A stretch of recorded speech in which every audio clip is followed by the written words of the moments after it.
بضرورة شكر الله. قولوا الحمد لله. وجودنا هنا وكلامنا وعبادتنا هي محض محبة الله لنا. الله هو الذي إذا أراد خيرا بأحد وفقه للخير. سيد النبي صلى الله عليه وسلم يقول: لا يشكر الناس من لا يشكر الله. فلهذا لابد كذلك أن نشكر إدارة هذا المسجد والإخوة الذين يهيئون هذه المحاضرات، وكذلك أشكر كل واحد فيكم صغير ولا كبير عطى الوقت ديالو بعد صلاة العصر وجلس حتى يستمع لما بإذن الله إن شاء الله إذا فتحنا له قلوبنا ممكن يصلح علاقتنا مع الله سبحانه عز وجل. Donc tout d'abord,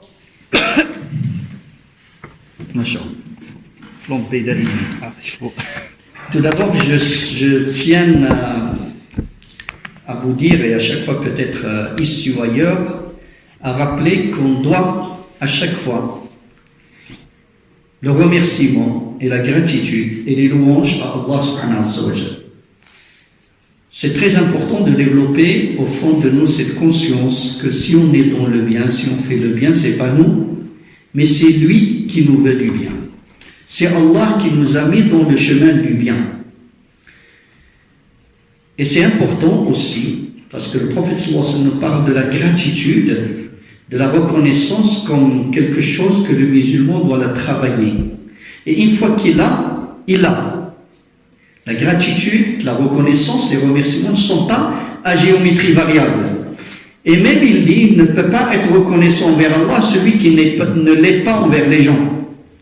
Tu ne peux pas aussi être reconnaissant envers ton frère si tu ne l'es pas envers ta femme, et tes enfants, et tes parents. Une fois que tu l'as, c'est un savoir-vivre. C'est pour cela, pour moi, c'est important de remercier les responsables de cette mosquée, les frères qui préparent ces conférences, et de remercier chacun d'entre vous, petits ou grands, qui est devant moi, pour écouter ces paroles. Et je vous promets, bi'idhnillah, si on oriente nos cœurs à Allah subhanahu wa ta'ala, parce que c'est lui qui donne, on peut écouter des choses qui peuvent améliorer notre relation avec Allah azza wa jalla, et même avec les gens, notre environnement. موضوع اليوم أيها الإخوة وقول الله عز وجل في سورة آل عمران: واعتصموا بحبل الله جميعا ولا تفرقوا واذكروا نعمة الله عليكم إذ كنتم أعداء فألف بين قلوبكم فأصبحتم بنعمته إخوانا وكنتم على شفا حفرة من النار فأنقذكم منها. الله عز وجل يأمرنا، إذن هذا أمر من أوامر الله. شنو هو؟ واعتصموا بحبل الله. شنو هو حبل الله؟ الحبل عند العرب أيها الإخوة قالوا هو ما استطال من الرمل، عنده معاني. والحبل كذلك هو ما تربط به الدابة، وهذا هو المعنى الأول. والحبل كذلك هو السبب كذلك هو الحبل، وهنا معناها العهد، يعني أن الله عز وجل نخليهم جوج الله سبحانه عز وجل كيقول لنا في هذه الآية: اعتصموا شدوا مزيان في دين الله. اعتصموا بحبل الله، هنا المعنى شدوا مزيان في الدين الله عز وجل، ولكن ماشي بوحدكم، بوحدك تتعب، بوحدك تضل، جميعا مع خوتك. واعتصموا بحبل الله جميعا ولا تتفرقوا، ما تفرقوش. واذكروا نعمة الله عليكم، ما تنسوش، لأن إلا نسيت نعم الله غيجيك الغرور. راه أكثر ما يمس الغرور هما أهل الدين. أهل الدين، الناس اللي في الدين هما اللي كيلعب عليهم الشيطان في المدخل هذا. بقى يقول لك سبحان الله احنا ما شاء الله كنصليو الصبح، شوف شحال الناس ناعسين، زعما طفرتيه ولا عملتي غير اللي الله عز وجل امرك به. ارحموا اهل البلاء واحمدوا الله على العافيه، بل قل ابكي فرحا. أن الله وفقني نوض الآن لأن أقوم الليل حتى نخفف عليا ونمشي نتمشى لبيت الله ونصلي إلى آخره، والآخرين عذرهم لست عليهم برقيب لست عليهم بوكيل. فاذكروا نعمة الله، ما تنسوش نعمة الله عليكم. وهذه النعمة الله عز وجل يذكر بها العرب، قال لهم إذ كنتم أعداء، راه كنتم قبائل متناحرة، الأوس والخزرج الحروب بيناتهم لحد الجمل ديال هذا دخل الأرض هذه 100 عام ديال الحرب ما كيطيحش، لا ما كتحبش. حرب بعاث وداحس والغبراء والعجب اللي ولا الآن معروف عند العرب. حين جاكم الإسلام وليتوا خوت، ولا ديال مكة مع المدينة كلكم إخوان. واذكروا نعمة الله عليكم إذ كنتم أعداء فألف بين قلوبكم، بالإسلام ألف بين قلوبكم فأصبحتم بنعمته إخوانا.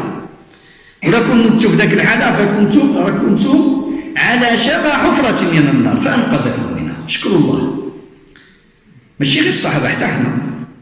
الله عز وجل يقول كذلك كنتم من قبل فمن الله عليكم فتبينوا. أنتم ما كنتم في المعاصي وكنتم في المصائب وكنتم، ما تنساوش.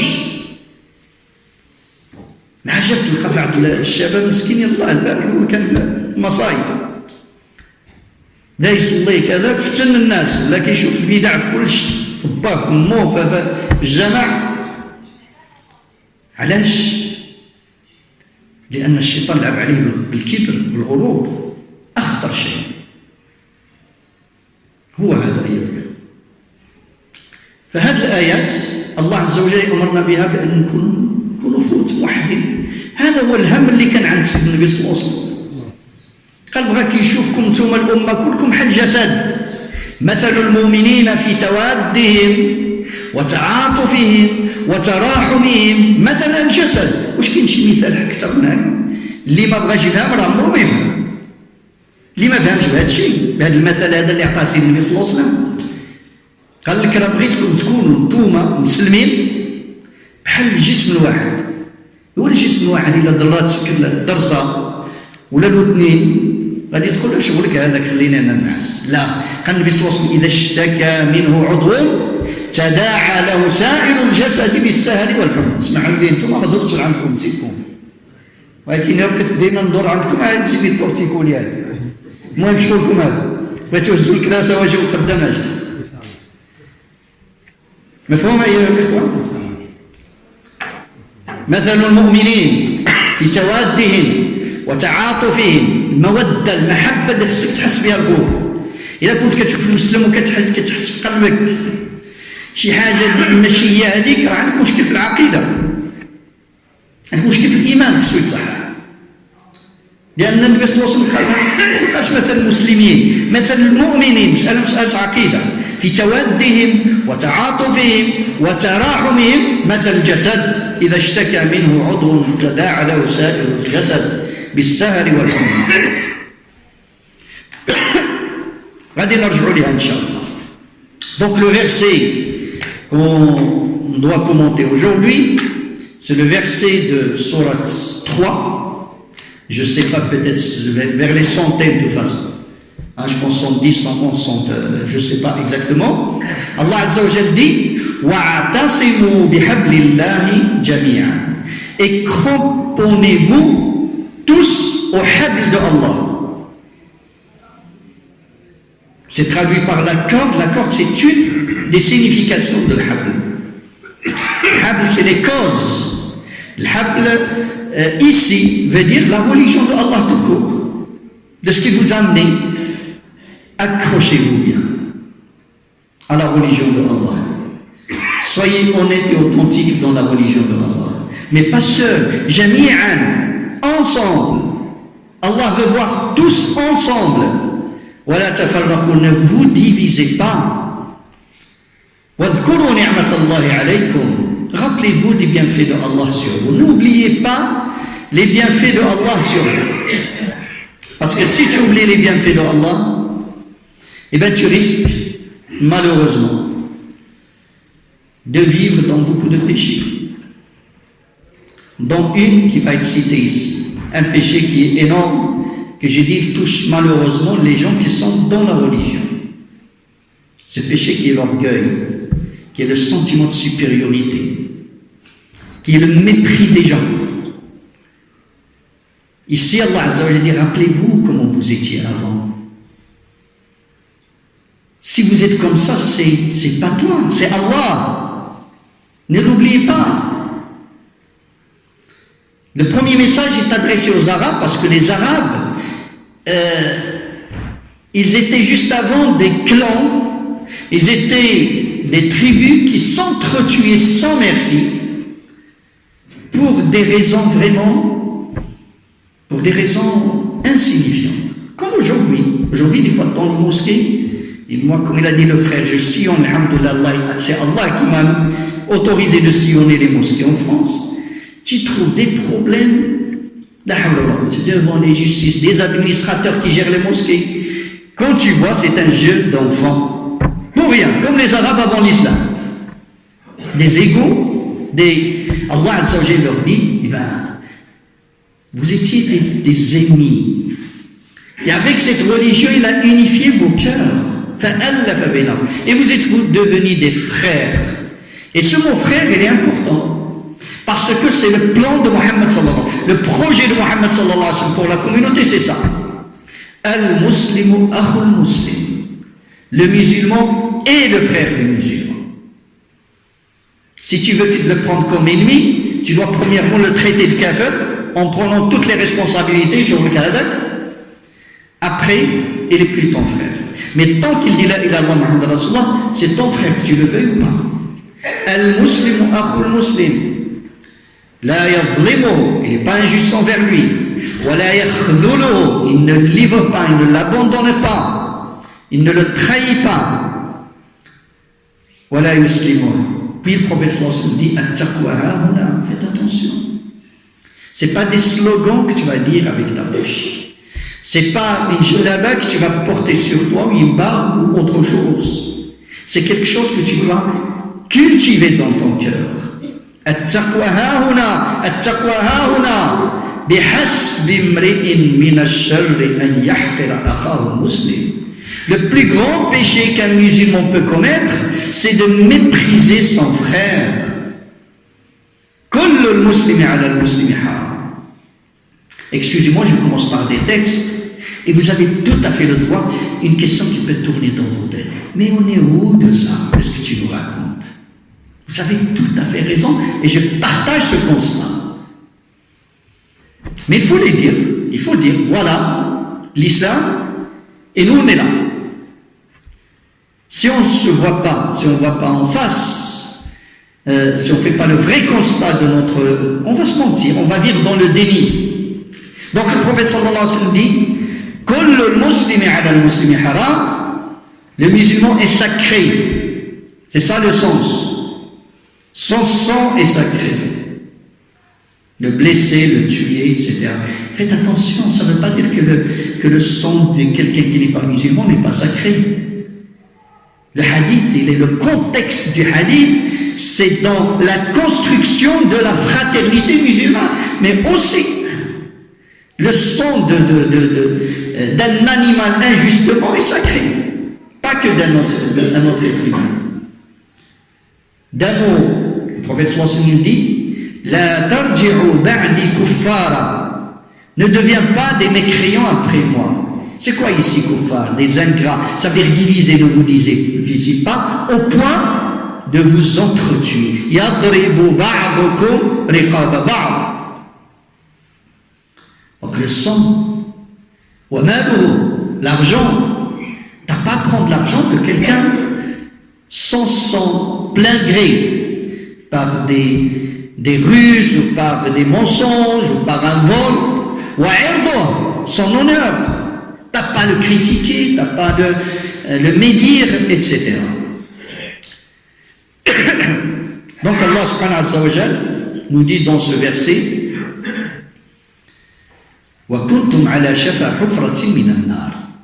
Vous étiez vraiment sur devant l'abîme de feu, le gouffre du feu. Il vous fallait rien pour tomber dans le feu, c'est lui qui vous a sauvé du feu de l'enfer. فلهذا أيها الإخوة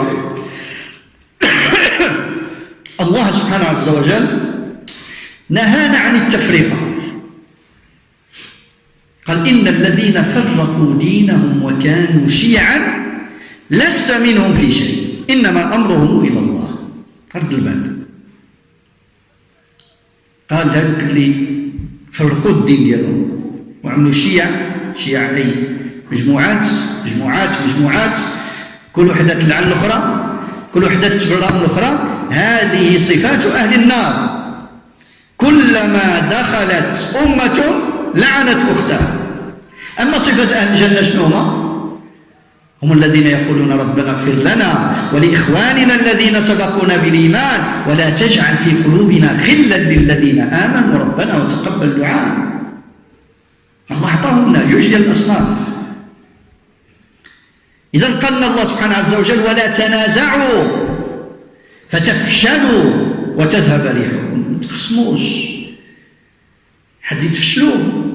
الريح هي القوة، والقوة ديالكم تفشل. شحال ديال الجهود ديال المسلمين كتضيع لأننا في متنازعين، لأننا ما متحابينش، ما كنتعاونوش. والنبي صلى الله عليه وسلم كان يحرص باش يشوفنا متحابين متآلفين متآخين متعاونين. هكذا أرادنا رسول الله صلى الله عليه وسلم. Donc ce verset nous interdit la division et nous appelle à l'union. Dans d'autres versets aussi, Allah subhanahu wa ta'ala dit Inna alladhina farraqu dinahum, ceux qui fragmentent leur religion, qui émiettent leur religion en petits groupes et ceux en secte, tu n'en es responsable de rien. Leur affaire, elle est auprès de Allah subhanahu wa ta'ala. Mais là, c'est quoi où est le problème? Le problème, c'est dans la compréhension, il faut qu'on comprenne, puis dans l'akhlaq, le comportement. Parce que la divergence, qu'on ne soit pas pareil, la présence de groupes musulmans, etc., c'est pas quelque chose de mauvais en soi. C'est quelque chose qui est aussi du plan de Allah sur terre. Même beaucoup de religions et de gens sans religion, etc. Allah dit وَلَوْ شَاءَ رَبُّكَ لَجَعَلَ النَّاسَ أُمَّةً وَاحِدًا. Si ton Seigneur aurait voulu, toute l'humanité serait une seule communauté, une seule religion, une seule pensée, etc. Mais non. وَلَا يَزَالُونَ مُخْتَلِفِينَ إِلَّا مَنْ رَحِمَ رَبُّكَ. Ils demeureront diverses, sauf ceux à qui ton Seigneur il leur a accordé sa miséricorde. وَلِذَلِكَ خَلَقَهُمْ. Donc le plan de Allah, Allah il les a créés pour ça, pour qu'ils soient des groupes, pour qu'ils soient des nations, des tribus, etc. Donc le problème, ne le comprenez pas mal. Le problème, c'est pas parce que cette divergence, elle était même à l'époque de Mohammed sallallahu alayhi wa sallam, parce que c'est quelque chose inévitable. Sinon, on va devenir tous des photocopies. Sinon, comme dans chez nos petits frères, masha'Allah, ils donnent leur cerveau à des gens qui sont à 1000 km, ils les programment de là-bas. Ils disent ce que tu fais, ce que tu dis, où tu sors, mise en garde, lui ne parle pas avec lui, lui ne lui dit pas salam, etc. Et c'est ça la secte, c'est ça la définition de secte. C'est ça qui est interdit, qui est haram. C'est des gens qui se réunissent autour d'une tête et ils ont un certain orgueil, une certaine supériorité qui divise les musulmans. Mais d'être un groupe de frères qu'on va se réunir, nous 5, 6, 7, et qu'on va faire un groupe pour consolider notre foi, pour se rapprocher plus d'Allah subhanahu wa ta'ala, un groupe dans les musulmans. C'est demandé, il était à l'époque de Mohammed sallallahu alayhi wa sallam. Il y avait l'école, ce qu'on appelle l'école d'Ibn Mas'ud, l'école d'Aïcha, l'école d'Ibn Omar. On les appelait à l'époque des écoles. Il y avait des divergences dans le fiqh, des divergences dans des points de l'aqida même. Mais ils s'aimaient, ils étaient une seule communauté, ils s'aimaient, ils se respectaient, parce qu'il y avait la compréhension, il y avait aussi l'éthique et le comportement. Donc il y a, Allah Azza wa Jalla nous donne des qualificatifs, c'est quoi? Des gens de l'enfer, les sectes ils sont là-dedans. Chaque groupe, il maudit l'autre. Chaque groupe, il insulte l'autre. Chaque groupe, il dit j'ai les clés du paradis. Ce que j'ai compris, c'est ça l'islam. Et tous les autres, ils n'ont rien compris. Allah parle des gens de l'enfer. Kullama dakhalat ummatun la'anat ukhtaha. À chaque fois quand ils rentrent, qu'un groupe rentre en enfer, il maudit les autres. Mais Allah, il nous donne un autre exemple qu'il nous propose. C'est les gens du paradis. Qu'est-ce qu'ils disent? Rabbana ighfir lana. Tout modeste. Ya Allah, pardonne-nous. Il y a nos frères qui étaient musulmans avant nous. Et ne mets pas dans nos cœurs aucune rancune, aucune haine, aucune méchanceté envers les croyants. فلهذا أيها الإخوة, il y a une petite histoire trop belle. Donc déjà, mettez dans vos têtes que l'khtilaf, c'est une nécessité. Elle était devant Muhammad sallallahu alayhi wa sallam. Il n'a pas dit que c'est quelque chose de grave, quelque chose de mauvais. Après les musulmans, ils ont connu les 4 écoles dans le fiqh. L'école malikite, l'école shafi'at, l'école hanbalite. Ils ont eu 3 ou 4 écoles dans l'aqida.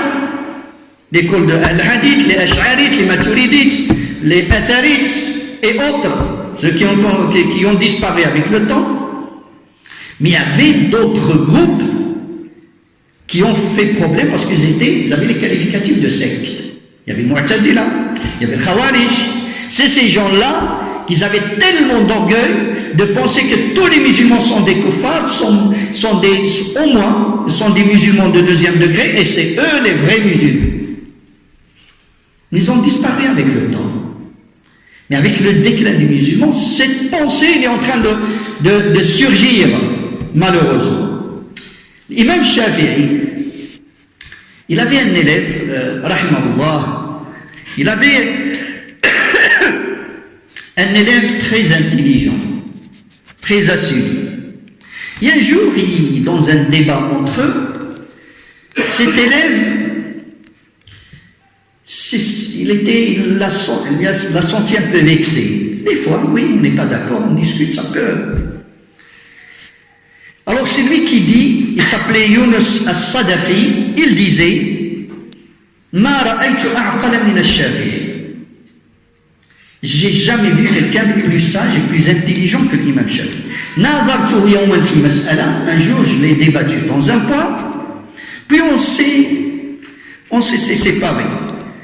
Puis il est venu me chercher, il m'a pris par la main, il m'a dit Aba Moussa, oh Abu Moussa, ana yastaqimu an nakuna ikhwana. C'est pas mieux de rester des frères, même si on n'est pas d'accord dans un sujet. Et c'est ça la sagesse. Aujourd'hui, malheureusement, il y a des gens tellement qu'il y a moins de science, moins d'éducation dans l'islam, tu n'es pas d'accord avec lui. Dans un point, tu deviens un ennemi déclaré. Ben non, c'est pas comme ça. On peut ne pas être d'accord. Moi, je me rappelle comme hier, avec un groupe de jeunes à Noisy-le-Sec, je leur donne des séances d'éducation, et un jour, un jeune mesquin, il était rouge, il dit, je suis pas d'accord avec vous. Je lui dis, alhamdoulilah, que tu n'es pas d'accord avec moi. Ça serait un grand problème que vous êtes toujours d'accord avec moi. Ça veut dire que tu réfléchis pas. Ça veut dire que tu as donné ton cerveau à d'autres personnes. Malheureusement, aujourd'hui, il y a ces sectes qui réfléchissent avec le cerveau de quelqu'un. On a l'obligation d'enseigner nos enfants à réfléchir, à critiquer, à dire son avis. Bien sûr, avec le respect, bien sûr, avec l'éthique, avec le comportement. Mais il faut le dire. Il faut le dire, Christian. Si tu n'es pas d'accord, peut-être quelque chose que tu n'as pas compris, peut-être moi je suis à côté de la plaque, que tu peux m'apporter quelque chose. Où est le problème? Donc, là, je reviens en arabe parce que j'ai oublié un petit peu. Al-Khtilaf, ayyuha al-ikhwa. خصنا نفهموا الله عز وجل يقول ولا شنو قلنا الآية الطويلة إن الذي ولا تنازعوا فتفشلوا وتذهب ريحكم. النهي عن الاختلاف يعني الاختلاف في أصول الدين، هذا هو اللي منهي عنه، هذا اللي منهي عنه. أما الاختلاف كاختلاف هو ضرورة. الله سبحانه عز وجل يقول ولو شاء ربك لجعل الناس، لك الله عز وجل حب يكون الناس كلهم أمة واحدة ولا يزالون مختلفين، هكذا بغاهم الله. راه حتى تشوفوا حتى في الدين ديالنا، حتى في أسمى البشر هو محمد صلى الله عليه وسلم، ياك هو نبي. الله سبحانه عز وجل عطاه واحد المهمة، شنو هي؟ الدعوة إلى الله. عرفتوا شنو هي الدعوة بالعربية ولا لا؟ ادعو إلى سبيل ربك. راه كنغلطوا بالفرنسية حين كنطلبوا بريش نترجموها. ادعو هي انفيت، انفيت، تعطيني دعوة نشرب معك الشاي، راه كتخلي لي الحرية التامة. نقول لك يا عندي وقت نجي، نقول لك لا ما غاديش تغلط. أما إذا كنت متشنج وغضبان هذه ماشي دعوة، هذا إكراه، لا إكراه في الدين. الله سبحانه عز وجل يخاطب الحبيب ديالو صلى الله عليه وسلم: أفأنت تكره الناس حتى يكونوا مؤمنين؟ لا. فلهذا أيها الإخوة الاختلاف طبيعة الله ضرورة، ولذلك خلقه. فكاين فرق ما بين يعني وجود جماعات، مدارس، أفكار، هذه مسألة جميلة حيوية ماشي قبيحة. هذه كانت في عهد سيد النبي صلى الله عليه وسلم. كاين جماعة اللي كيبغيو، كانوا مجموعين على سيدنا ابن مسعود، عندهم فقه ديالهم وعندهم جماعة ديالهم. أمنا عائشة كانت عندها جماعة، ابن عمر ما كانوا خوت. بل في بعض الأحيان ما بين ابن عباس وعائشة رضي الله عنهما كان عندهم الخلاف في بعض المرات في أمور صعيبة بزاف. يعني مثل نعطيكم مثال في العقيدة، في رؤية الله عز وجل. ابن عباس يقول أن الله عز وجل يوم الإسراء رأى الله، وعائشة تقول أبدا لم يرى الله. من قال أن محمدا، وقالت كلمة صعيبة، من قال أن محمدا رأى ربه فقد افترى الفرية الكبرى. ألا تقرؤون القرآن لا تدركه الأبصار وهو يدرك الأبصار؟ وتبع معايا مزيان. مرة جا واحد السيد من العراق كيسول على مسألة فقهية، لقى سيدنا ابن عباس قال له: كيف كان وتر رسول الله؟ كيفاش كان سيدنا النبي صلى الله عليه وسلم كيصلي الوتر؟ عرفتي اش قال؟ ألا أدلك على أعلم أهل الأرض بوتر رسول الله؟ بغيت نعطيك شي واحد اللي أعلم أهل الأرض بهذه المسألة. قال له شكون؟ قال له مشي عند عائشة. واش فهمت؟ عائشة كان النبي صلى الله عليه وسلم كان يصلي الوتر في الدار، كانت كتشوفوا. ودابا حنا كتلقى غير إمام هنا وداعية كذا، إذا كان ما متفاهمش معاه قال لك الميزون كارد، ما تشوفش هذاك، ما تتكلمش مع هذاك. أول اللي عملوا الميزون كارد، هذه سنة المشركين، خصكم تعرفوها، اسمحوا لي نقولها لكم، ماشي سنة المسلمين. هذه بدعة ابتدعها المشركون. ليحكي سيدنا الطفيل بن عمرو الدوسي قال: حين مشيت وهو مشرك، قال مشيت لمكة باش نطوف، فتلقاوني العرب عملوا لي ميزون كارد، قالوا لي محمد واحد سيد تما، محمد هذاك ما تقربش ليه، راه عنده واحد الكلام حلو ويدوخك ويخرجك على الطريق. قال بداو يكلموني حتى عملت القطن في ودني. نقول للشباب اليوم اللي كيقول لك ما تسمعش فلان ما تسمعش فلان، هذا راه بغاك تعبدوه، بغاك تولي تشركه من دون الله. سيدنا الطفيل، دابا نتوما ما كتعرفوش الطفيل، نسمي ما كيعرفوش بزاف، ولكن غتعرفوه قريب ان شاء الله. قال: انا نطوف وكنشوف هذا الرجل يقرأ القرآن، فشوية فكرت قلت: يا ويلتاه، أنا رجل شاعر لبيب عاقل، يعني شنو هذه المسخرة هذه عامل هذا القطن في ودني؟ فرميتو وجلست معاه، جلست سمعته قرأ علي القرآن، قلت: أشهد أن لا إله إلا الله وأنك رسول الله صلى الله عليه وسلم. فبعض الشباب ديال اليوم ديالنا نقولوا رميو ذاك القطن اللي عملتوه في ودنكم، هذاك القطن ديال الميزون كارد رميوه، وفتحوا الآفاق ديالكم وسمعوه. قال له: يا رسول الله صلى الله عليه وسلم، قال له: أنا غادي نمشي وغادي أنا مطاع في القوم تاعي، والعام الجاي غادي تشوف غنجيب لك دوس كلها، وكان من قبيلة دوس. يوم مشى للدار، مشى للقبيلة نتاعو، يلا جات المرأة نتاعو فرحانة، قال لها: بعدي عليا، ما أنت مرتي وأنا رجل، أنا الله يرضي، فرق بيننا الإسلام، تسلمي أنت مرتي ما تسلميش الله يعاونك. جاو كلهم، أي واحد يجي لعنده: ما أنت ولدي، ما أنت صاحبي، إلى آخره.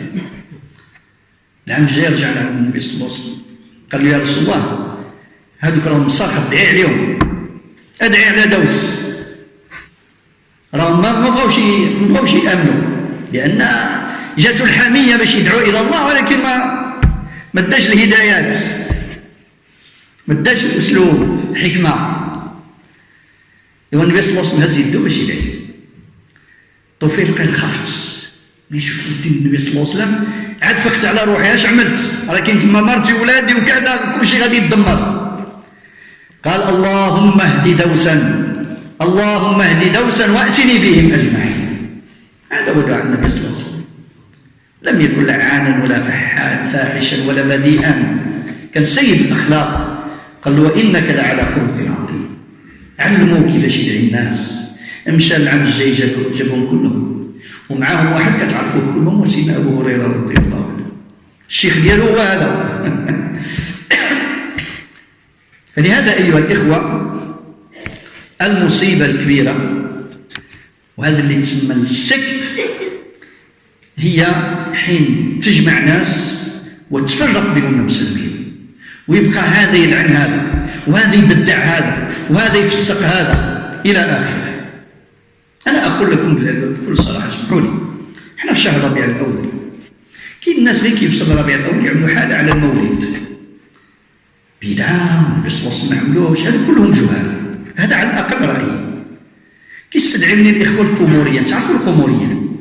كتلقى عندهم وليد 8 سنين 9 سنين يحكي لك السيرة ديال النبي صلى الله عليه وسلم، الشجرة النبي صلى الله عليه وسلم، وتمشي عند هذو اللي كلهم يصدعون بالبدعة. ما البدعة؟ شاب قال لي بدعة، قلت له: بالله عليك قل لي أنت غير ثالث جد النبي صلى الله عليه وسلم، والله ما قالوا، لا يعرفون رسول الله صلى الله عليه وسلم، كيفاش غادي يحبوه؟ ولادنا تسولهم على لعب الكره يعرف تتزوج وكيفاش تطلق، والمغني محمد صلى الله عليه وسلم لا يعرفه. فلهذا هذا الكلام لو عنده مسوغ شويه في البلاد ديالنا هنا، لا، هنا اغتنوا الشهر ربيع الاول كله حتى تتكلم على شمائل النبي صلى الله عليه وسلم، اخلاق النبي صلى الله عليه وسلم. هذه التربيه.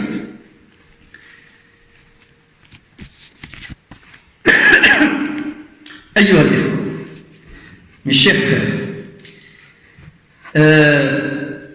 donc le problème, c'est un problème de compréhension, est un problème de comportement. Les divergences, ils ont toujours existé entre les musulmans, jamais ça causait problème. Ça cause problème, c'est quand on commence à traiter les autres de bid'a. C'est ces termes, c'est ça, les grands bid'as, c'est ces termes que les personnes, les jeunes, ils sortent de sa bouche un mot, ils ne connaissent pas sa portée. On a joué avec les termes de religion qui sont nobles. Il y a des savants qui ont écrit des tomes et des tomes pour le sens de l'bid'a. Trouve un jeune, ça fait 1 an qu'il est rentré à l'islam, il te dit c'est bid'a. Wallah, il y a un imam, il m'a dit, je viens un jeune converti vient de rentrer dans l'islam, il m'a raconté juste hier. Il m'a dit la ilaha illallah Muhammad Rasulullah, il est rentré à l'islam, etc. Quelques mois après, ce jeune-là que je lui fais shahada devant les gens, il ne me passe plus salam. Qu'est-ce qui se passe? Il m'a dit non, on m'a dit que vous êtes dans la bid'a. تبارك الله عليك. والله يعني يقولوا كاين من شر او مما يؤلم شر الامور ما يضحك. مصائب. الواقع ديالنا ايها الاخوه واقع مؤلم، خاصنا نشوفوه. حنا تكلمنا دابا كيفاش بغانا الله وكيفاش بغانا سيد النبي صلى الله عليه وسلم، وحنا في الواقع تاعنا شقاق، نزاعات، في كل مكان، في البيوت، في بيوت الله، في المساجد، مفرقين، الغيبة، النميمة، البهتان، الكذب. والله أعرف في المساجد بعض الناس اللي مشوا غرقوا خذوا كاذبا وبهتانا، فقط حسد ولا ما تفهمش معاه في شي نقطة صف، يقولوا تو لي كوين دوفيان بون، حيت ما كاينش تقوى الله. لأن ملي كتكون لك التقوى كتجعل واخا تكون ما مفاهمش مع خوك كتجعل شي فرانات كتلقاها. ملي ما كيكونش الإيمان أصلا وكيكون النفاق والعياذ بالله، النبي صلى الله عليه وسلم يقول المنافق إذا خاصم فجر. ملي كتكون الخصومة كيمشي بعيد ما عندوش الفرانات، يوصل المحكمة، يوصل للسب، يوصل للإشاعات، يوصل كلشي. هذا هو الفجور. أما المؤمن لا، المؤمن كتلقى شي حاجة اللي كتجبدو. هذه الحالة أيها الإخوة، هادشي اللي بغينا نتفاهموا عليها، اللي نحلوا عيننا عليها. شنو عطاتنا؟ شنو؟ ماذا جنينا أيها الإخوة؟ ولادنا ما كيعرفوش الإسلام. هذا صورة الإسلام. أنا بلا بغينا نتكلموا على شي واحد عن الإسلام خصنا نقنعوه بلي حنا راه بعاد عن الإسلام. إلا بغيت نتكلم مع الناس كنفهموا نقول لهم راه هذوك مسيحيين ويهود وكفار كيعجبنا حنا غير نحكموا على الناس. بالله عليكم هذوك الناس، هذاك جارك شنو الإسلام اللي شاف بعدا؟ واش شاف بعدا هو الإسلام باش تقول له كافر؟ بالله عليكم نعطيكم مثال. انت تشوف شي ناس عندهم شي دين ماشي الإسلام وتلقاهم مثلا في شقاق وخلاف وفقر ومصائب مخدرات بحال ولادنا مثلا. هذا تقدر تمشي تسولو على الدين ديالو، تقدر تسولو ربما هذا. شوف الآن الناس اللي عندهم ما عندهمش حتى هما كيقولوا ماشي دين عندنا، البوذية، نتكلموا على البوذية. هادو حتى هما دابا الدولة دخلتهم يقول حنا ماشي دين، حنا غير فيلوزوفي. ولكن كتلقاهم داك الحكمة وداك الصبر تستهوي آلاف الناس، حتى اخترعوا شي بدع في الأديان ديالهم، قال لك مسلم وبوذي، مسيحي وبوذي. كيفاش تعملت بها؟ لأن السهوة شي حاجة اللي حنا عندنا في الدين ديالنا. هذاك العلاقة مع الجسم، عرفتش الله عطاك الصلاة، هذاك الخشوع هما جابهم. فلهذا أيها الإخوة الله عز وجل عطانا حنا باش نتجمعوا، ولكن حنا ما كنفكروش. علاش قال لك اجي نصلي في الجامع 5 المرات في النهار؟ علاش ما نصليوش في الديور ديالنا ونتسناو؟ تجي باش تزيد تقوي الأخوة والمحبة مع خوتك. راه الغالب تلقى إنسان كيصلي مع خوه ويسجدوا ويقولوا نفس الكلام، كلام عظيم سبحان ربي الأعلى، وهما ما كيبغيوش بعضهم. مصيبة. هذا ما فهموا لا في الدين ولا في الصلاة ولا في الجماعة. ثم مرة في السيمانة الجمعة قال كنزيد نجمعكم أكثر. إذا جاء رمضان ما شاء الله، الحج العالم كله، الأعياد عاود شحال كنجمعوا. هذا باش يفكرك بأنك أمة واحدة، وهكذا بغى الله يشوف متحابين متعاونين. فإحنا أيها الإخوة للأسف الإسلام اليوم محجوب بأخلاق المسلمين. شنو معنى محجوب؟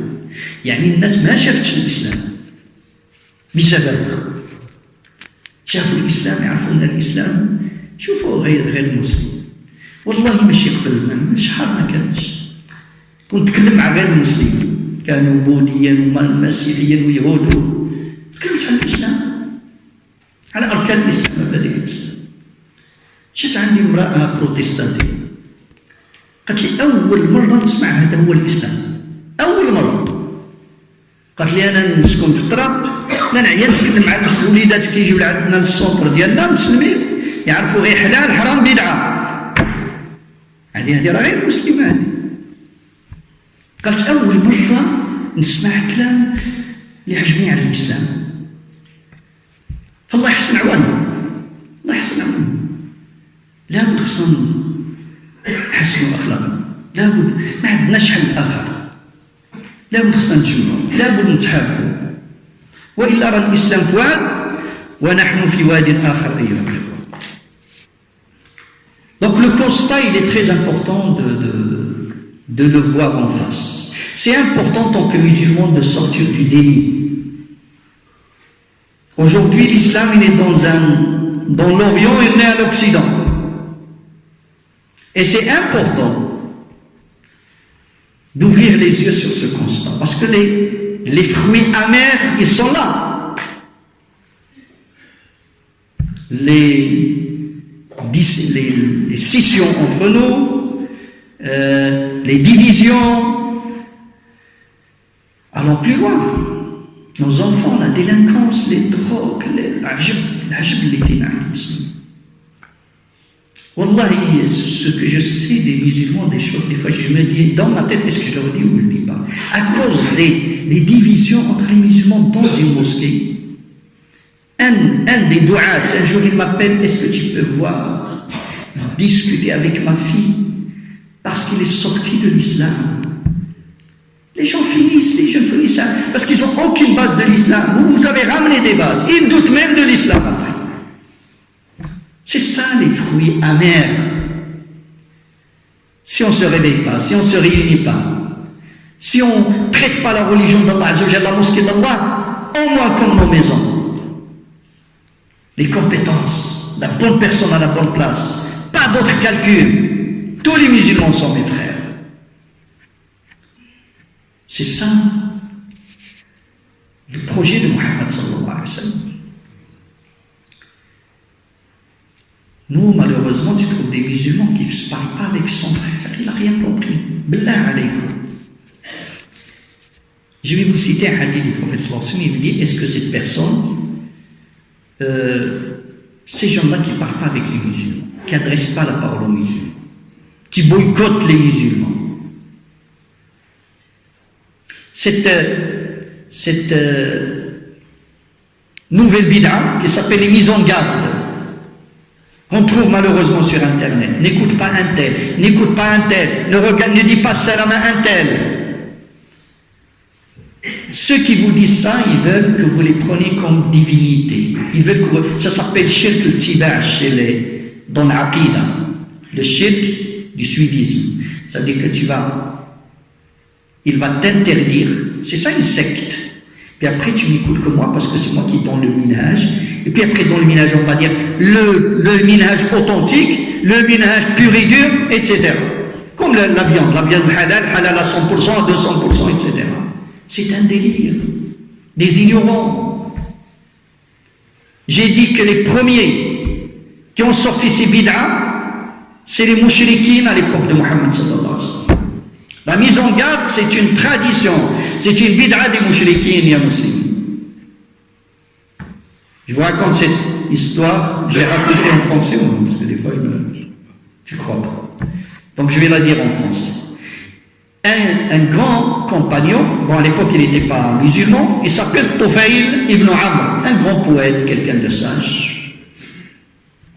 Il est venu à la Mecque pour faire la Umrah.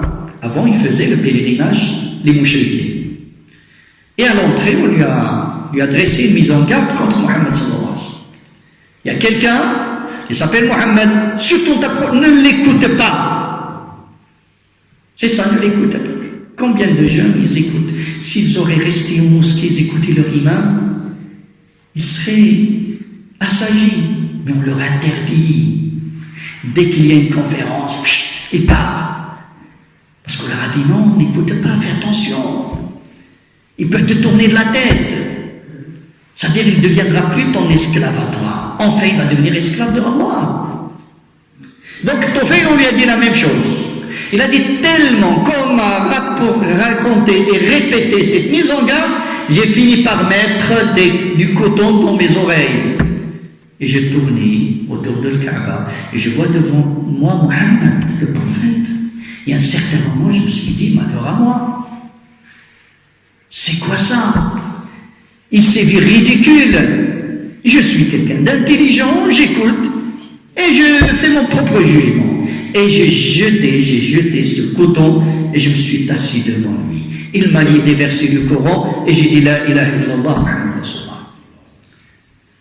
Moi, je dis aux jeunes qui sont devant moi, quand vous entendez quelqu'un qui dit, n'écoute pas un tel, Méfiez-vous, c'est ça la secte. Les mises en garde. Et je dis à ceux qui sont tombés dans ce trou-là, suivez Tufayl, jetez ce coton que vous avez dans vos oreilles. Tufayl, il a dit à Rasulallah, moi, mon peuple m'écoute, m'obéit. L'année prochaine, je vais te les ramener tous musulmans. Il est parti. Tufayl est un peu rude. Sa femme, il vient l'accueillir, il lui a dit non, t'es plus ma femme. Regardez des fautes, des erreurs qui font les gens maintenant. C'était avant. T'es plus ma femme, c'est l'islam qui nous a séparés. Tu es musulmane, tu es dans le minage, leur secte. Tu es avec moi, t'es pas Allah. Il le dit ça à son père, à sa mère, à tout le monde. Et bien Tufayl, il a fait la même chose. L'année prochaine, il est revenu tout seul. Il a promis à Mohammed sallallahu alayhi wa sallam qu'il va ramener tous les gens. Il a dit à Rasulallah, faites dua contre Daous, ils sont des kuffars, ils sont nuls, etc. C'est des gens de l'enfer. Ça aussi, ce discours, on l'entend chez des gens aujourd'hui. De toute façon, c'est des kuffars tous, c'est des mubtadi'a. Minimum, c'est des sous-musulmans. Musulmans catégorie, malheureusement. Le prophète sallallahu alayhi wa sallam, il a levé sa main pour faire dua. Et Tufayl, il a dit, quand je l'ai vu lever sa main, j'ai pensé à mes enfants qui vont être détruits, j'ai pensé à tout, il est devenu devant mes yeux. Mais Mohammed sallallahu alayhi wa sallam, jamais il fait dua contre les gens. Il n'était pas méchant. Il était très doux, Mohammed sallallahu alayhi wa sallam. Il est doté du meilleur comportement. Il a dit à Allah, guide Daous, Ya Allah, fais-les rentrer en islam. Puis il a dit à Tufayl, reviens et sois doux avec eux. L'année d'après, il a ramené beaucoup. La plupart de Daous, ils sont venus, dont un que vous connaissez tous, Abu Huraira. Abu Huraira, il est de Daous, c'est un disciple de Tufayl, qu'on ne le connaît pas. Ikhwani, quand le prophète sallallahu alayhi wa sallam nous dit, La yahillu li rajuli an yahjura akhahu al-muslim fawqa thalath. Vous suivez ça. N'écoutez pas un tel cheikh, écoutez Rasulullah sallallahu alayhi wa sallam. Il n'est pas halal, donc il est haram, un musulman, de ne pas adresser la parole à son frère plus de 3 jours. Combien de personnes ne parlent pas avec sa sœur, avec son frère, avec 10 ans, 20 ans? Alors tu joues avec quoi? Il dit Al-Taqiyan, ils se croisent, ils se rencontrent dans la salat, dans la mosquée, à la maison, et chacun tourne le dos à l'autre. Écoute bien comment c'est précis la parole du prophète. Le plus proche de Allah d'entre eux, ici, c'est pas celui qui a raison. Non, c'est celui qui fait le pas pour aller vers l'autre. Il dit Wa khayruhuma alladhi yabda'u bis-salam. Le meilleur d'entre eux, c'est pas celui qui a raison, bien sûr. Au-delà de 3 jours, c'est fini. Laisse les choses à Allah. Alladhi yabda'u bis-salam. Un autre hadith عند الإمام أحمد وأبو داود حديث authentique aussi لا يحل اسمعوا هذا صحيح لا يحل نقول ولا ما نقولوش ايوا كلام سيد النبي صلى الله عليه وسلم إذا خبعناه على صحيح لا يحل لمسلم أن يهجر أخاه فوق 3 حلقوا ولكن النهاية ماشي بحال فمن هاجر فوق 3 فمات دخل النار. نسأل الله العافية والعافية. يوم مازال دابا ما تتكلمش مع خوتك اتق الله. والله أنا خايف عليك. ما كتكلمش مع خوك مع أختك بشي سلم عليهم. ماشي أنك تكون عندك أحبابك كلهم أحبابك، لا، كاين واحد الخيط ما تقطعوش. السلام. مسألة صعيبة. حديث آخر أن كل يوم اثنين وخميس ترفع الأعمال إلى الله فيغفر الله لكل عبد لا يشرك بالله شيئا إلا عبد بينه وبين أخيه شحناء. فلهذا أيها الإخوة واعتصموا بحبل الله جميعا ولا تفرقوا. هذا الأساس الدين ديالنا. نقبل بك مختلف ونحترمك ونحترم الرأي نتاعك.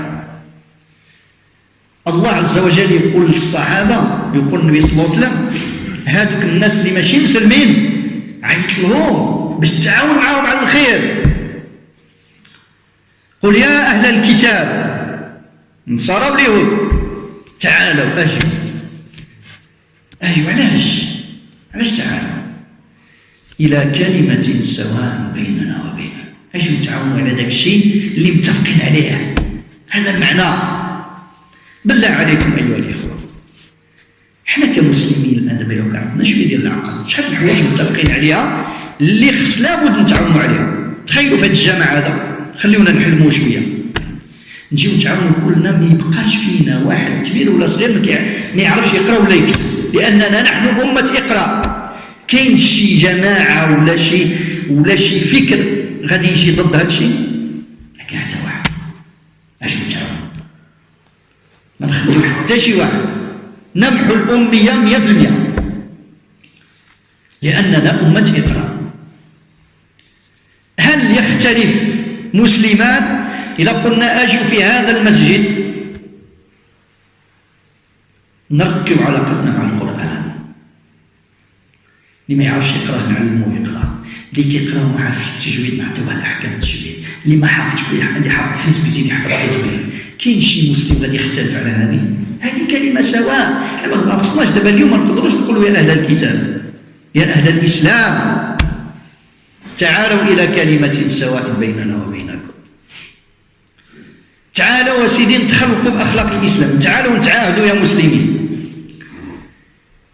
ونقولوا لبعضنا ما تعطيونيش غيبة ولا نميمة وما تتكلمش بشي مسلم بالشر، لأن الشيطان مطور. دابا كتلقى ناس راه دايما يصوم الاثنين والخميس ويقوم الليل، وبعد صلاة الصبح غادي يجلس على اتاي فلان وفلان، والشيطان يصور له بأن هذاك راه دفاع على الدين زعما. كيضحك عليك، كاين لا دفاع لا والو. إذا رب العزة قال لا يحب أحدكم أن يأكل لحم أخيه ميتا فكرهتموه، راك تاكل اللحم ديال خوك. هل أيها الإخوة من العيب نجمعوا حنا المسلمين باش ندافعوا عن الحقوق ديالنا؟ شحال بنيتاتكم مساكن كيكبروا ما يقدروش يمشيو للمدرسة لأنها عندها فولار فوق راسها. بالله عليكم، وانا هذا الكلام نقولوا لغير المسلمين، اش غادي يديرونجيكم؟ كتقولوا خصكم باش البنات باش النساء يتحروا، هذا ما دعا اليه الاسلام. دابا نتوما غادي تحروا، نتوما كتبعدوا عليهم مساكن يمشيو للدار، تلقى واحد الاب ولا واحد الاخ طاغوت في وسط الدار ما يخليها تنفس ولا تخرج، هذا حق ديالها. ما كيعرفوا عندهم الجهات الاخرى اش كيشوفوا. انا لا نجلس بزاف هذا الحوار ديال المدينه اش كنشوف راهم حتى هما الله يحسن احوالهم كيعيطوا اليهود باش يتكلموا معاهم، راه يديروا رابع الكونسيستوار. المسيحيين مع اختلافهم يجيو البروتستون واحد، لي زورتودوكس واحد، لي كاثوليك. ايوا المسلمين غادي يجي 20,000 واحد، كل واحد يقول انا هو الاسلام، انا هو اللي كنمثل المسلمين. راح ولينا مسخره في الحقيقه عند الناس. وبعد قال لا راه مكروم بغا، راه بحقو، قال لك جاب فلان وفلان، واش بغيتي؟ ما بغيتش تنظم غادي ينظمك بالعصا. واش كاين شي شيء اللي يمنعنا اننا نتوحدوا ايها الاخوه ونتخلقوا باخلاق الاسلام هذه؟ ولا تفرقوا.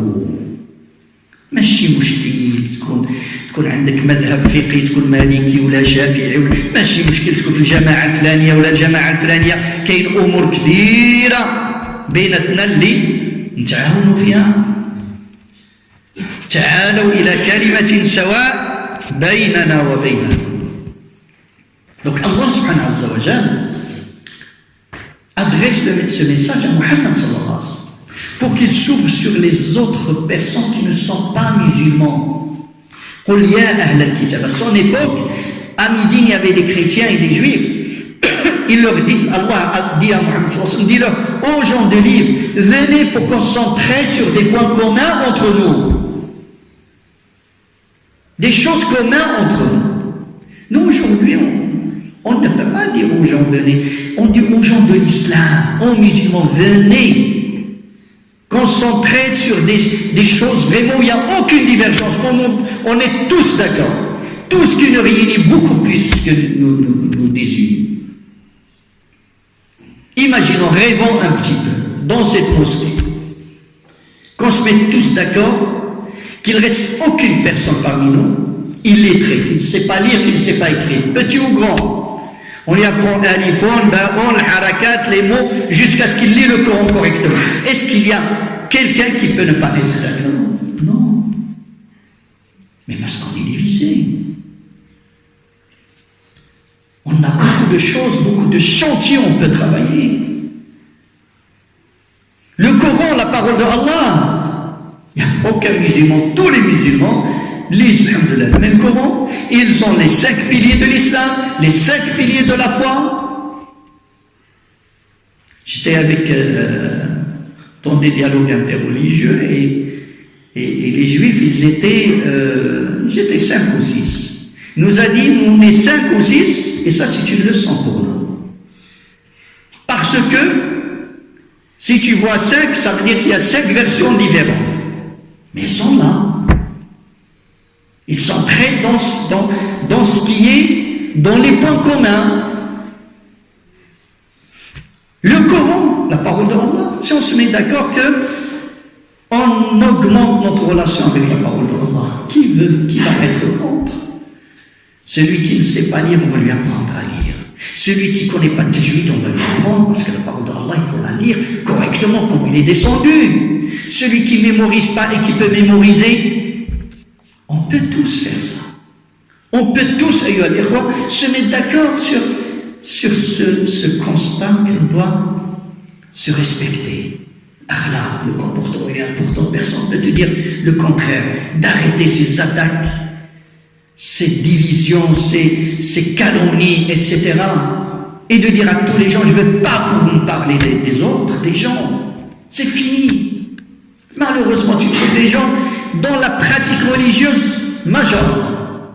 Mais ce n'est pas une vraie pratique, ce n'est pas une pratique authentique. Même si le voit une jeune le lundi, un jour oui, un jour non, qiyam al-layl, etc. Puis après, il s'assoit, riba, anima, il n'y a pas de frein, quand on n'est pas d'accord avec son frère, il peut partir très très loin. Mais moi, je dois vous le dire. Le croyant, nous dit le prophète sallallahu alayhi wa sallam, c'est celui qui a ses freins. Quand tu n'es pas d'accord, pas différent avec tes frères, tu ne peux jamais aller loin. Il y a quelque chose qui va te retenir. Il y a une pudeur qui va te retenir. L'hypocrite, dit Muhammad sallallahu alayhi wa sallam, il a khasama fajar. Quand il est dans la querelle, il n'a pas de limite. Tous les coups, ils sont bons. Pas de frein. Mensonge, calomnie, la justice, les procès. Il veut te voir vraiment mort devant lui. On peut se mettre d'accord sur ce point-là et de le répéter, parce que notre déficit, c'est le déficit de comportement. On a tout aujourd'hui. On a de l'argent, on a du nombre, on a tout. On n'a pas de comportement. S'unir pour défendre nos droits en tant que musulmans. Il y a le frère devant moi qui, alhamdoulilah, ils ont une école ici. Vous savez, ce mois-là, toutes les écoles musulmanes, ils sont harcelées. Ils font beaucoup des écoles, ils sont vraiment harcelés. Un frère, il raconte, c'est bien qu'on a des contrôles pour qu'on augmente mais qu'on vienne 20 personnes de tous les services intimider les petits enfants. Pourquoi? Parce qu'on n'a personne qui défend nos droits. Parce qu'on n'est pas unis. Parce qu'on ne s'entraide pas entre nous.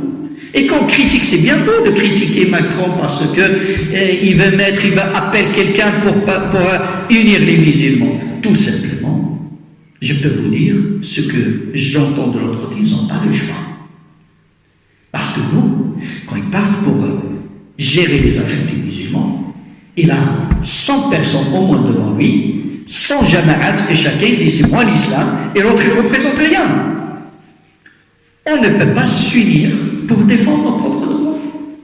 C'est pour cela le constat il est amer, les fruits sont là. Mais c'est important de sortir du déni. Parce que le pire, c'est quelqu'un, chez les psychologues ils le savent, et le pire que tu ne peux pas soigner, tu ne peux pas accompagner, c'est le pervers narcissique. Connaissez ce type ou non?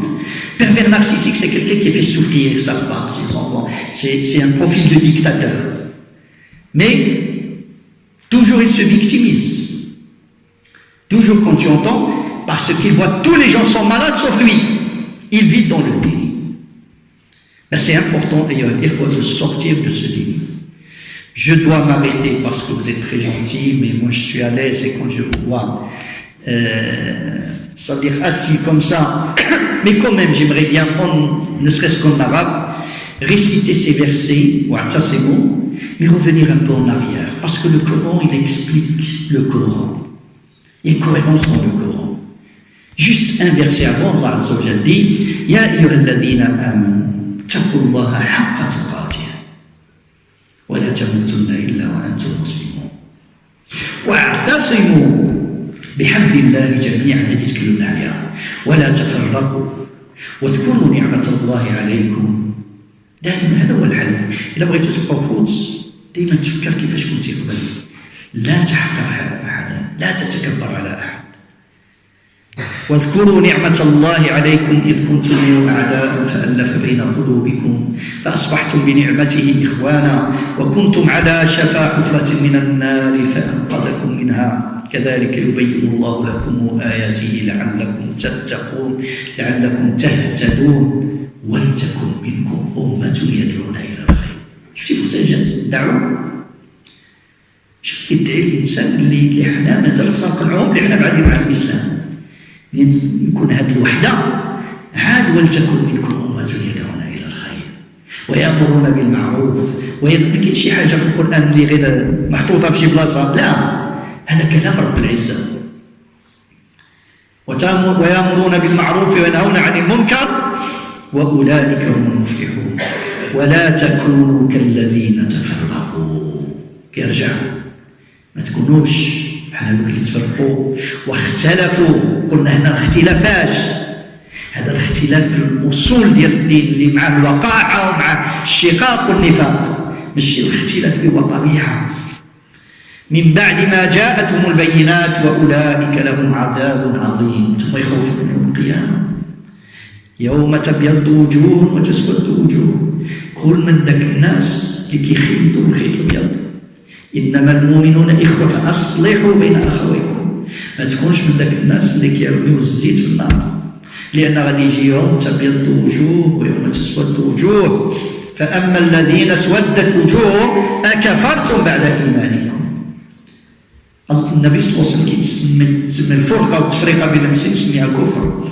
لا ترجعوا بعدي كفارا يضرب بعضكم رقاب بعض ولا تكونوا كالذين تفرقوا واختلفوا من بعد ما جاءتهم البينات وأولئك لهم عذاب عظيم يوم تبيض وجوه وتسود وجوه. فأما الذين اسودت وجوههم أكفرتم بعد إيمانكم فذوقوا العذاب بما كنتم تكفرون وأما الذين ابيضت وجوههم ففي رحمة الله اللهم اجعلنا هم فيها خالدون. تلك آيات الله نتلوها عليك بالحق وما الله يريد ظلما للعالمين. نقول حتى هذه الآية الحالة اللي احنا فيها عندك تشك قل هو من عند أنفسكم هذا هو وما الله يريد ظلما للعالمين ولله ما في السماوات وما في الأرض وإلى الله ترجع الأمور. اسمعوا بعد شنو؟ كنتم خير أمة أخرجت للناس. هذه خير أمة أخرجت للناس، أمة الأخوة، أمة المحبة، أمة الرحمة، ماشي أمة الشقاق والنفاق وسوء الأخلاق. لا، قال إذا كنتم خير أمة أخرجت للناس تأمرون بالمعروف وتنهون عن المنكر وتؤمنون بالله ولو آمن أهل الكتاب لكان خيرا لهم منهم المؤمنون وأكثرهم الفاسقون لن يضروكم إلا أذى. إذا كنتم موحدين ما يوصلكم والو ولو تقاتلوهم يولوكم الأدبار ثم لا ينصرون. ضربت عليهم الذلة أينما ثقفوا إلا بحبل من الناس، حبل من الله وحبل من الناس وباءوا بغضب من الله وضربت عليهم المسكنة ذلك بأنهم كانوا يكفرون. اسمع الكلام الإمام، ليسوا سواء. إياك تجعل الناس كلهم في نفس الصك. قال لك هذول غير واحد من النوع اللي الله طبع على قلوبهم، لا ماشي كلهم بحال ليسوا سواء. من أهل الكتاب أمة قائمة يتلون آيات الله آناء الليل وآناء النهار أو آناء الليل وهم يسجدون يؤمنون بالله واليوم الآخر ويأمرون بالمعروف وينهون عن المنكر ويسارعون في الخيرات وأولئك من الصالحين. اللهم اجعلنا من الصالحين. سأنهي إن شاء الله. سبحانك اللهم وبحمدك أشهد أن لا إله إلا أنت أستغفرك وأتوب إليك. اللهم اصلح ذات بيننا وألف بين قلوبنا. اللهم يا رب العالمين خلقنا في أخلاق رسول الله صلى الله عليه وسلم. اللهم ارحمنا وارحم موتانا وموتى المسلمين أجمعين. ارحمنا يا رب فوق الأرض وتحت الأرض ويوم العرض عليك. اللهم ارحمنا يا رب بهجر الفواحش ما ظهر منها وما بطن، بهجر الفحشاء وبهجر الكفر والنفاق والرياء وسوء الأخلاق. اللهم يا رب العالمين اشفنا واشف مرضانا ومرضى المسلمين. اللهم اشف لنا قلوبنا واشف لنا أرواحنا واشف لنا أفكارنا واشفنا يا رب العالمين شفاء لا يغادر سقما. اللهم اجمع شملنا ووحد صفنا. اللهم يسر أمورنا وأعنا على ذكرك وشكرك وحسن عبادتك. وأرنا الحق حقا وارزقنا اتباعه وأرنا الباطل باطلا وارزقنا اجتنابه.